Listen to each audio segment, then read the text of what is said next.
The EU referendum on the 23rd of June is throwing up some interesting arguments for and against the UK's continued membership of the European Union, migration, trade deals, the city as a major European financial centre, and the impact on growth are amongst the most heated debates. So to look at what the referendum means for business and investment, we're joined now by Jim Phillips, the CEO of Midatech Pharma, who's immediately to my right, for the Remain camp, and Jim Mellon, chairman of Burnbrae Group, representing the Leave campaign. Although I have to say, Jim Mellon, that I know that you have arguments on both sides, but for the purposes of this, I know that you've got some compelling arguments to leave the European Union.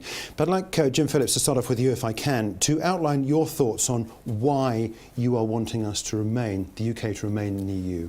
Yeah, so the primary reason why I think we should be staying in the EU is that we're going to be better off within it, for both for political and economic and business reasons. But if I talk from a business point of view, I run a business that's across Europe. We have benefited from the European Union within the business.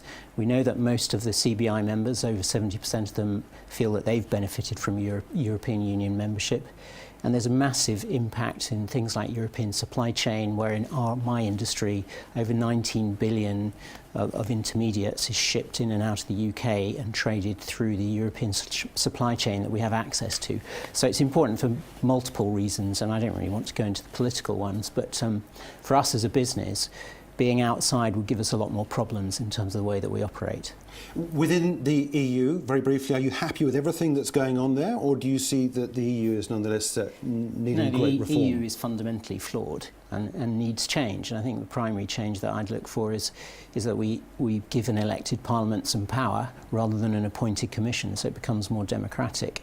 And in that instance, you start to remove some of the barriers to making it more of a free trade and, optimised organisation that's not being run for carried interests and at the expense of small numbers of people in small countries, forcing others to compromise in ways that isn't necessarily good for the whole of Europe.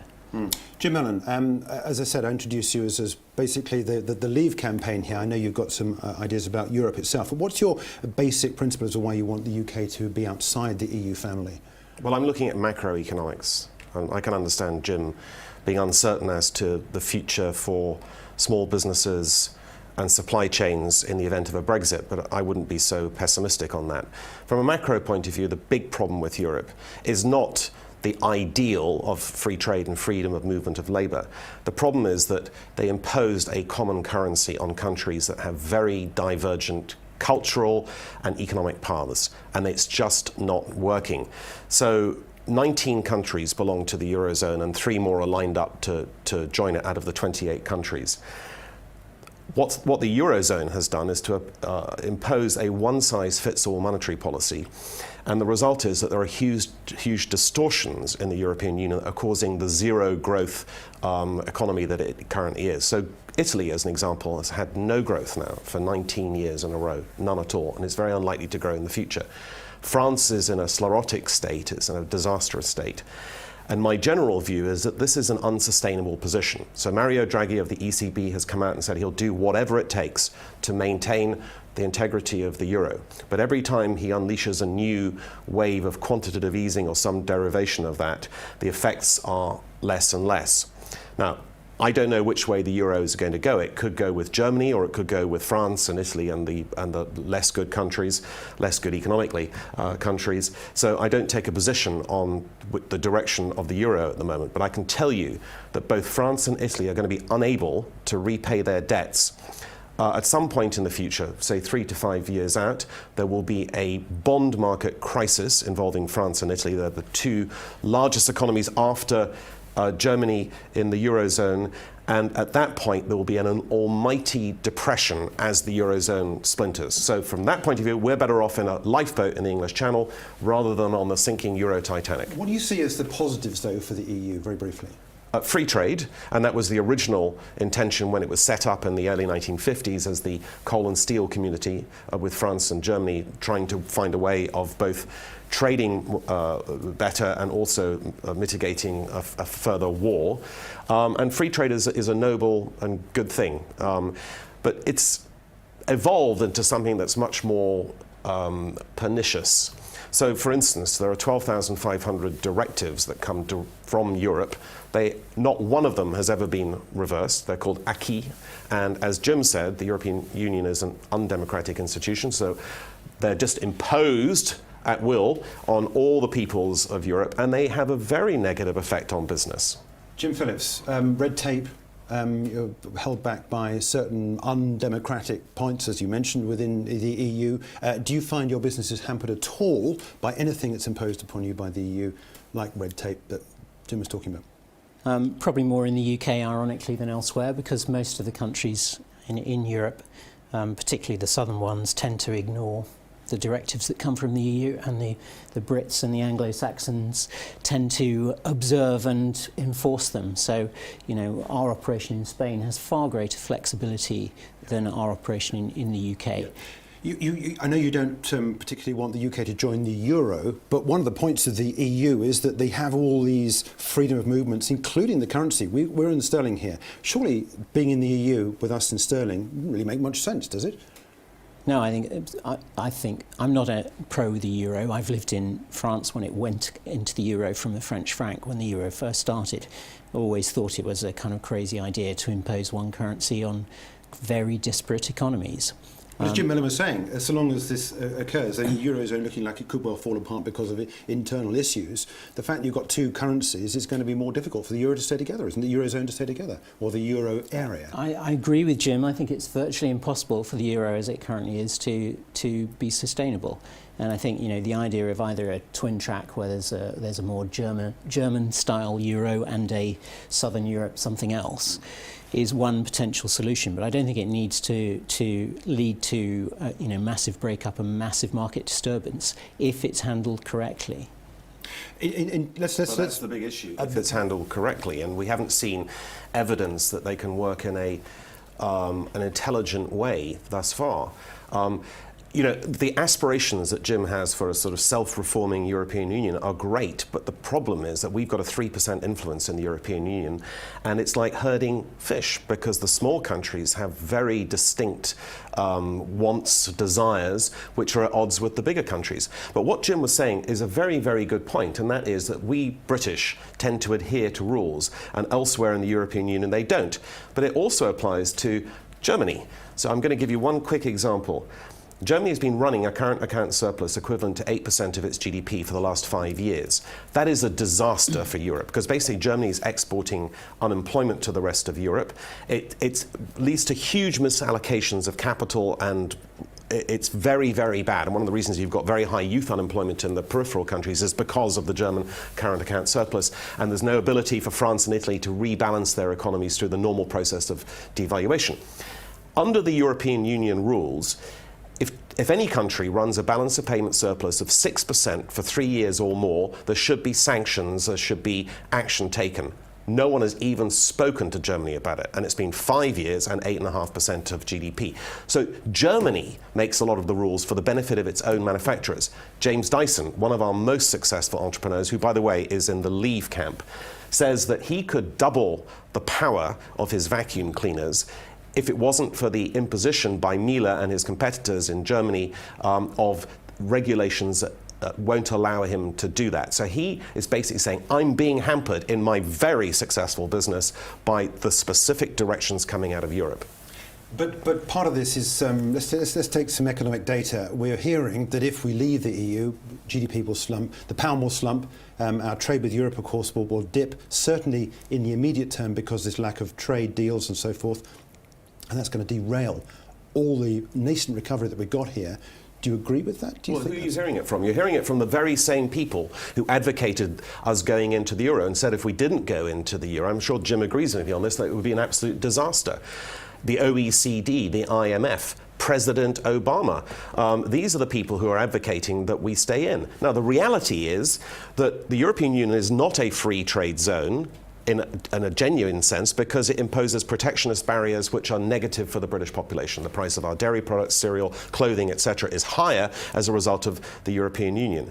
Secondly, we would trade with Europe under WTO rules in the event that we couldn't negotiate a specific agreement. The third is this idea that America somehow or other would stop trading with us is rubbish, because we don't have a trade agreement, and nor does the European Union yet with America. It hasn't made any difference to the flow of trade with the United States. So I think the idea that there'll be millions of people pushed out of work or that it's going to be a disaster is a fabricated one. The European Union propaganda machine, the British government, at the behest of the Germans, because Germany would stand alone as the only other strong country in Europe if we were to leave. And Germany doesn't want to carry on sending 10% of its GDP, which it's doing at the moment, down to the southern European countries. Jim Phillips, do you think that your business would be hampered if we were outside because you couldn't trade, you couldn't get the staff, you couldn't do the deals that you wanted to do, which you're able to do now because we're in the European family? Would stop our, our access to big European grants. So we won a €8 million grant a couple of years ago, which is halfway through, and those sorts of things are important to young, growing, loss-making businesses, particularly in our sector. But the government here is not going to turn its back on small businesses. According to records, £55 million a day goes out to the European Union in our subsidies of the EU area. There's a lot of discussion as to where that's going to go, but it'll be reinvested surely in British companies. Yes, but there's the net cost is put in many different ways of being part of the EU, but it is, as a percentage of government spend, it's very small. I mean, it's like 0.4% of our GDP. What are we going to do with that money if we're not in? Well, apparently we're going to spend it on plugging the hole in the NHS, but it's 7 billion. The NHS needs 30 to get anywhere near. I think that these arguments are really not to the point, and the point really is about freedom of movement, about exchange of ideas, inward and outward investment, trading as one bloc versus trading as one country. And I think the other thing that I think is important is that when you look at a country like Norway, which I love Norway, it's one of my favourite places, but they are completely locked into the EU without any power in it. So that because of the trade agreements that they've had to put in place with it. So if we come out, it's not going to be a free ride and we're suddenly Britain on our own again, the aircraft carrier for America in the mid-Atlantic. We will be still tied to the EU. So I think, coming back to my business, we will take the measures that we need so that we aren't affected by Brexit should it happen. And that might mean leaving Britain, it might not mean leaving Britain.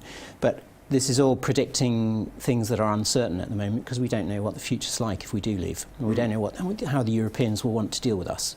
I understand the uncertainty, but there is an absolute certainty on the other side, which is that the Eurozone is going to break up. And the effect of that will be absolutely disastrous on the UK. And let me make that point strongly, because although we're not in the Eurozone, we are expected to be in solidarity with the European Union. And we were in solidarity when we bailed out Ireland to the tune of 30 billion euros.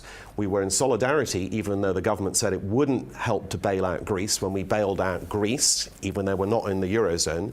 And we paid an extra bill to the European Union, you may remember, which David Cameron said he would, over his dead body, pay, and then he's not dead, and that bill of £1.7 billion was paid quietly after the general election last year.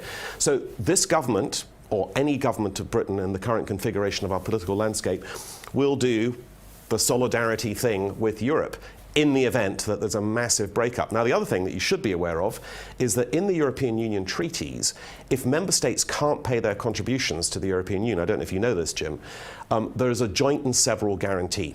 All right, so it means that if all the countries except Britain and Germany can't pay the contributions to the European Union, we have to pay them on behalf of all the other countries. Now, that's a terrible crisis situation, but I think we are going to have a terrible crisis. That would amount to something like 20% of our GDP if we had to pay alongside Germany for everyone else. Just a couple of final words on where we go with this. What would you like to see change? Assuming we wake up on the 24th of June, we remain in, what would you like to see the European Union do to repair some of the issues that you see as damaging to your business? Well, I think that the European Union has to do a few key things, and one of those is to work out in a rational way what to do with the euro. And if it does that and were to manage it properly, it would remove the kind of threats that Jim elaborates on. I think the second thing is they need to accept that the Commission is undemocratic and that national governments need to give the European, be it a federal state or whatever you want to call it, the capacity to be run by an elected democratic entity, not by a commission that's appointed by national governments. And then you get representation based on population rather than based on the number of countries. And then finally, I think they need to free up as much as possible barriers to trade, both internally and externally. I mean, I agree with Jim on the fact that actually we need a whole free trading world, not a free trading European Union that's protectionist. OK, on the 24th of June you wake up and we are out. You get the opportunity to do free trade deals. You then get all these opportunities that you hope might happen if we stay in the renegotiated Europe. But if we are out, what do you do as the first thing on the 24th of June as a CEO of a company that has feet in a number of different countries around Europe? Well, we're international. We're in America too, so right. We're used to working across territories and under the World Trade Organization regime. So I think we will just chart our path, but it won't be done on day one because we won't know what's going to happen and how the 2 years will pan out. And I expect it would be business as usual while the exit itself is worked out. But we'll take measures and steps so that we can protect our business going forward so that it can continue to grow. Jim Mellon, we're in on the 24th when you wake up. What do you see as being the most urgent thing for the UK to do to try and get a better deal, potentially, if we possibly can? I know the negotiations have already really sort of taken place with David Cameron coming away with this white bit of paper saying this is what I've renegotiated. Paper, So how do you see things developing if we remain in? Well, it depends on the margin of victory of the Remain side. If it's a very narrow vote, I think we have another referendum within 5 years. If it's a wide vote, I guess that what Jim is aspiring to, we can carry on aspiring to, but I don't really see, without crisis, how the European Union is going to be forced into the sort of reforms that he's talking about, because, as I said, it's like herding fish. That means that if we leave the European Union, which is increasing possibility according to the opinion polls, but not according to the bookmakers as yet, then I don't think it's going to be a disaster. And I think the invocation of the Chapter 50 of the treaty will not occur very quickly.